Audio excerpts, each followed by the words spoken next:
Halo teman-teman semua ya, hari ini kita akan belajar local storage ya. Local storage ini simple banget ya, jadi gimana caranya kita punya sebuah variabel atau data yang bisa kita simpan, that's it. Nah, gunanya nyimpan ini biar apa Kak? Ya biar nanti kalian bisa dengan data tersebut ya, ada hal yang bisa kalian pakai nanti ya. Misalkan gini, kalian nyimpan jumlah level ya, misal kalian udah di level 2 biasanya kalau kita di konstruk 3 kan ya udah di-stop terus play ulang ya kita bakal balik lagi ke level 1. Nah, itu kan repot ya, capek-capek main udah level 3 level 2 level 4 lalala, pas di-stop play ulang balik ke level 1. Nah, dengan local storage kalian bisa nih nyimpen variabel itu atau nyimpen nilai tersebut, levelnya di level berapa, nanti kalian tinggal pas baru mulai dimunculin, ya dicek aja kalau levelnya 1 muncul di mana, level 2 muncul di mana, level 3 lalalalalala. Jadi ada banyak yang bisa kalian pakai dengan local storage. Ya simpelnya gitu ya, local storage adalah, sesimpel tempat untuk menyimpan nilai, ya agar pas project kalian ditutup ya, terus di-play lagi, dia udah kesimpen ya, nilainya udah kesimpan di lokal project kalian. Oke, buat local storage itu gampang, kalian insert new object aja, terus cari local storage kayak gini, terus pilih yang kayak gini. Dah, nanti ketambah di sini. Oke, nah sekarang kita mau gini, buat project yang namanya menyimpan jumlah koin. Jadi kita nanti nyentuh koin, ya nanti nilainya akan kita simpan, gitu. Oke ya, simple ya. Nah, kita ke event sheet, kita mulai dengan kode sentuhan koin ya, kayak biasalah player ini ya kalau collision sama si koin dia bakal menghancurkan koin, tapi sebelum itu kita buat satu buah variabel dulu yang namanya koin. Nah, 0 ya, 0. Nah, kita tambahin nilai koinnya ya kayak biasa add to variabel koin tambah 1. Jadi nanti pas disentuh bakal bertambah 1. Oke, setelah itu koinnya kita buat destroy. Kayak biasa lah. Oke, ini simple aja ya. Simple kayak biasa. Jadi kalau kita coba di bug layout, terus kita cek ya. Di sini nilai koinnya 0. Oke, ini belum kita kasih banyak nih ya. Belum kita kasih platform. Sorry guys. Nah, itu ya. Platform.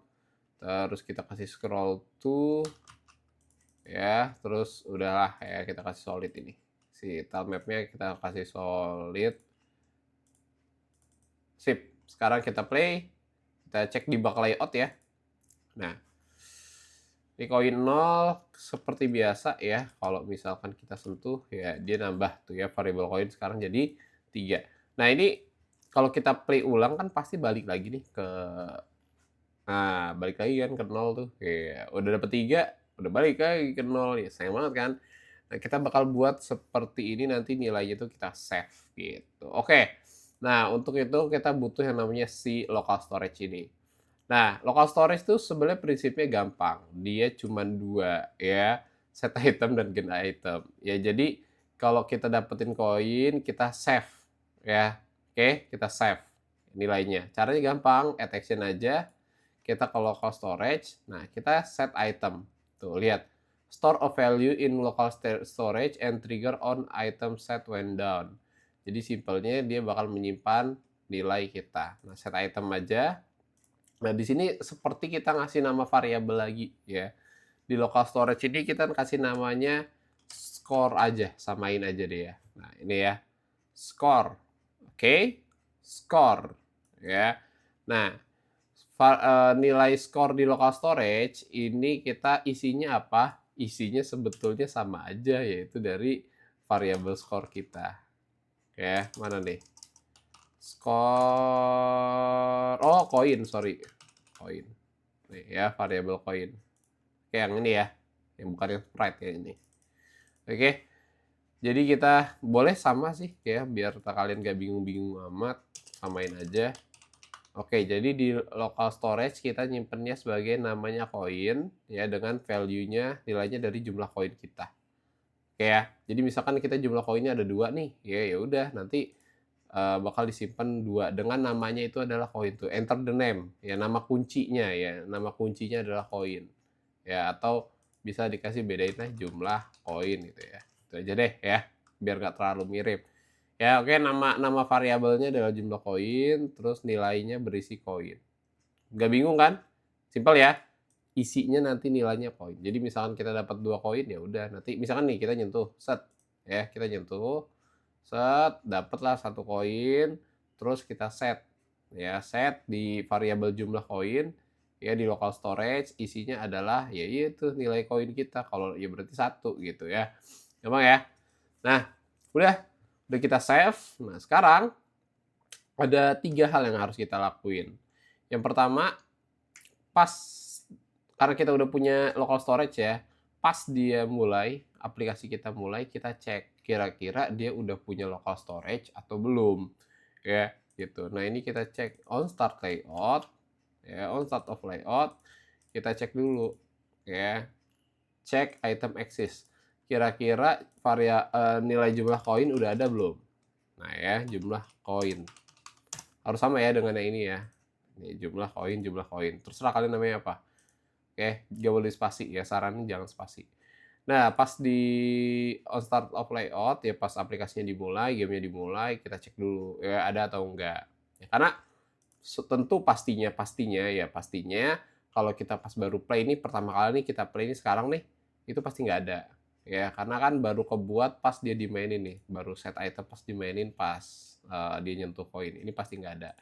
Nah, makanya kita cek dulu. Nah, misalkan kita udah sebelumnya emang udah main ini, misalkan ada, ya udah kita tambahin 1 event baru, yaitu yang namanya kita mana ya,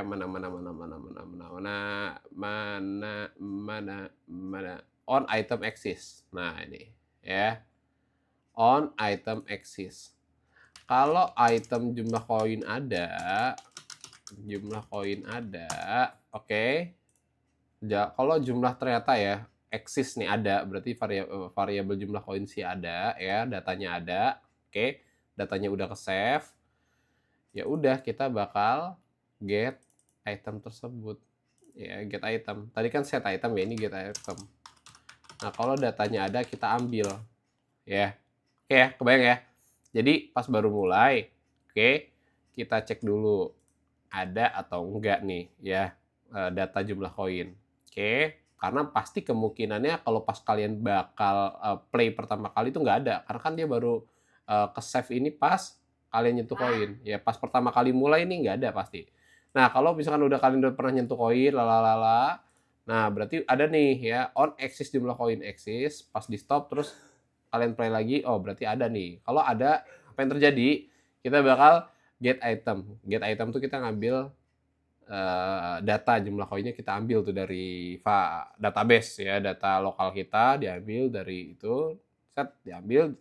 Oke, setelah diambil ada satu kejadian lagi, yaitu apa?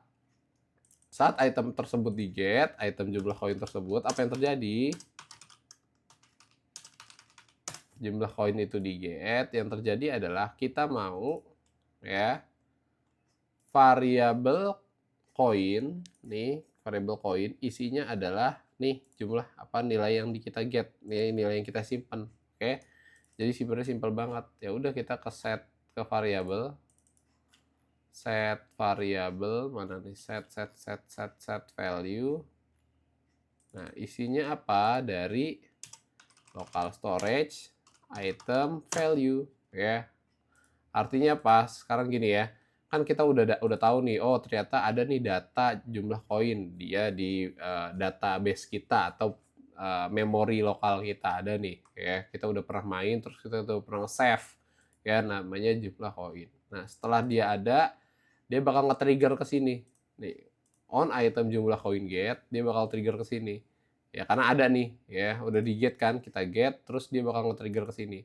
Saat itemnya di get, yang terjadi adalah nih variabel koin kita nih yang 0 ini isinya adalah local storage item value. Maksudnya local storage item value adalah nilai yang tersimpan di database kita ya, alias nilai jumlah koin yang pernah kita mainin sebelumnya gitu. Makanya sekarang kalau kita play, perhatiin ya, pas kita play pasti dia nggak nge-trigger ini, nggak ada trigger karena belum ada ya, belum eksis.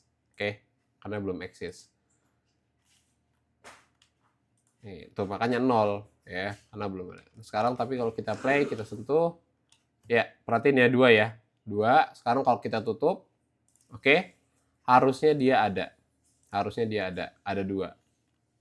Engeng, ada 2, ke-save datanya. Keren ya? Datanya udah bisa ke-save. Oke, kayak gini ya. Jadi kalian cukup mudah ya membuat local storage. Mungkin penjelasannya um, awal-awal susah dimengerti ya, kalau kalian susah dimengerti, tapi kalau udah ngerti alhamdulillah. Tapi poinnya gini ya, jadi pas kalian baru mulai dicek dulu ada nggak nih ya data jumlah koin yang ke-save di local storage alias memori kalian ya, memori kalian ada nggak nih ya item jumlah koin. Kalau ada dia bakal nge-trigger sini, on item jumlah koin exist itu kan ada ya, tersedia ada ya. Kalau jumlah koin ternyata ada di memori kalian, udah pernah ke-save nih, udah pernah ke-save di sini ya. Kalau ada, ya udah kalian ambil data tersebut. Nah, ambil data tersebut. Nah, saat data tersebut diambil, dia pokoknya pas get item ini dia bakal nge-trigger ini auto ya, karena kan ini saat ini di get terus dia saat get gitu ya. Tuh. Saat jumlah koin tersebut diambil, yang terjadi adalah variabel koin kita nih yang ini nih, yang 0 ini yang 0 nih, koin 0 yang kita buat, variabel koin kita isinya adalah nilainya, nilai yang di-save-nya. Ya, contoh misalkan kenapa tadi jadi 2? Karena kan kita gini, kita nyentuh koin, terus nambah 1 koin, terus kita nyentuh koin lagi, nambah dari 2 koin. Terus kita set nih kan, set item, kita save nih. Ya, kita save di jumlah koin, ya di local storage yang namanya jumlah koin. Nah, nanti dicek nih, pas kita stop, terus play ulang dicek. Ada nggak nih? Oh, kalau ada, dia bakal ngambil item jumlah koin. Ini bukan ngambil nilainya, tapi yang ngambil objek jumlah koin. Ya, ngambil memorinya lah gitu, sesimpel itu ya. Ngambil datanya, set. Nah, dia bakal nge-trigger ke sini. Saat datanya diambil, maka variabel koin ini isinya adalah value dari jumlah koin. Gitu ya. Makanya tadi kalau kalian perhatiin, kenapa pas baru mulai langsung tiba-tiba 2 nih kayak gini nih ya. Kenapa pas baru mulai tiba-tiba langsung jadi 2? Oke, mana 2 tuh ya, kenapa jadi 2? Karena sebelumnya kita udah pernah set koin ya, nambah kan nyentuh set. Oke, di set. Terus kita ada nih ya exist ya, ada variabel jumlah koin di local storage. Terus saat get item, apa yang terjadi saat di get? Ya udah variabel koin kita nih yang 0 ini kita set dengan value yang pernah kita simpen. Makanya ada 2. Kan kita sebelumnya kita udah pernah nyimpen 2 nih. Ya udah variabel koin kita set itu gitu. Simple ya. Simple. Nah, seperti itu untuk video kali ini ya. Nah, di sini ada sebuah tantangan. Ya, tantangannya adalah coba kalian buat 3 level, berarti artinya ada 3 layout. Ini kalian bisa tambahin layout aja, add layout ya, add layout, terus add layout lagi ya. Coba buat 3 layout. Nah, nanti kalian simpel aja ya, nggak usah pakai koin atau nggak pakai apa-apa, nggak apa-apa ya. Yang penting kalian ada tanah kayak gini, ada player, terus ada semacam kayak teleport gitu ya, kayak misalkan objek buat teleport gitu. Ya nggak usah pakai syarat ya, untuk teleportnya nggak usah pakai kunci, nggak usah pakai lalala, nggak usah pakai apapun ya. Nah, nanti kalian kalau nyentuh ini, misalkan nih ada objek teleport di sini ya, set, kalau nyentuh, jebret, ya dia bakal misalkan pindah ke layout 2. Ya, nah di layout 2 udah kalian lompat-lompat aja kayak biasa, terus nanti kalian nyentuh. Gak usah, saran kakak nggak usah pakai koin, nggak usah pakai kunci ya. Kalau kalian mau pakai koin, pakai kunci boleh lah gitu ya. Tapi saran kakak nggak perlu ya. Yang penting di sini adalah kalian cuma pindah-pindah, nyentuh teleport, nyentuh apa ya, nyentuh kayak objek teleport ya, nyentuh pintu lah, nyentuh gerbang. Habis itu dia pindah-pindah scene aja, pindah-pindah layout aja. Terus nanti misalkan di layout 2 dia bakal set, misalkan dia di layout 2 nih, set, lompat, set ya. Kena pintu, pindah ke layout 3. Nah, itu kelihatannya gampang. Ya, gampang-gampang aja kan, cuman lompat, nyentuh, pindah gitu kan. Nah, tapi di sini kakak minta kalian buat satu variabel yang namanya adalah level. Ya, level. Nah, level ini nanti setiap dia nyentuh si pintu itu, ya kan, kalian bakal di-set. Ya, di-set jumlah levelnya. Oke, nah on start layout dicek ya, ada atau enggak. Nah, kalau enggak, ya kayak gini aja sebenarnya simpel. Nah, tapi bedanya dari sini, kalian cek nih on start layout juga. Kalau misalkan ya, ternyata ada nih ya, add action, misalkan ada nih ya jumlah levelnya, kalian pindahin. Kalau misalkan levelnya itu level 1, dicek aja nih ya, nggak usah pakai on start layout, dicek aja di sistem ya. Di-compare nilai aja ya. Kalau misalkan levelnya level 1 dia go to layout 1, levelnya level 2 dia go to layout 2, level 3. Jadi ini bener-bener game kamu kayak game pada umumnya ya, bisa di-save. Ya jadi kalau udah sampai level 3, terus kalian tutup, terus kalian play lagi, kalian nggak mulai dari level atau layout 1, nggak mulai dari layout 2, tapi udah tiba-tiba ada di layout yang ketiga gitu. Karena apa? Jumlah variabel level kalian udah di-save, terus kalian cek ya, layout variabel level sama dengan 1 kemana, level sama 2 kemana, level ketiga sama mana. Nah, kalau nilai levelnya udah di-save kan enak. Ya, gitu. Jadi kalian nggak perlu layout 1 ya, misalnya pas baru mulai misalnya levelnya level 1 terus gitu kan enak, gitu. Oke, seperti itu ya. Itu aja, yang jelas tugas kalian adalah menyimpan jumlah level. Sebenarnya sama aja kayak gini, ya ikut-ikutin aja ya. Atau bahkan kalian bisa tambahin, tinggal tambah-tambahin kayak gini aja tuh. Ya, cek item, eksis atau enggak, tinggal tambahin trigger-triggernya aja gitu. Oke, itu aja untuk video kali ini. Kakak tutup. Bye-bye.